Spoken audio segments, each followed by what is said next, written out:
আমাকে একটা বোন লিখেছে, দাদা আমার বিয়ে হয়েছে 5 বছর, আমার স্বামী ভিন দেশে থাকে, আমি আমার শ্বশুর শাশুড়ি যতই সেবা করি না কেন তারা আমাকে নোংরা কথা বলে, আবার ছেলেকে ফোন করে নালিশ করে আমি নাকি খারাপ মেয়ে, আর আমার স্বামী দূর থেকে বসে আমাকে নোংরা ভাষায় কথা বলে, এটা আমি সহ্য করতে পারছি না, আমি এখন কি করব।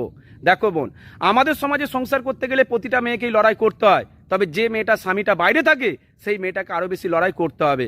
তার কারণ কি জানো, মেয়েদের সবচেয়ে বড় সাপোর্ট হলো স্বামী। আমরা হয়তো এটাই মনে করি যে স্বামী সর্বদাই ঘরে থাকলে স্বামী স্ত্রীর মধ্যে অশান্তি হয়, তা কিন্তু নয়। স্বামী স্ত্রীর মধ্যে অশান্তি মিলে গেলেও কিন্তু শ্বশুর শাশুড়ি বলা কঠিন কথাগুলো একটা মেয়ে কখনোই হজম করতে পারে না, এই জন্য তার স্বামীর সাপোর্টের প্রয়োজন পড়ে।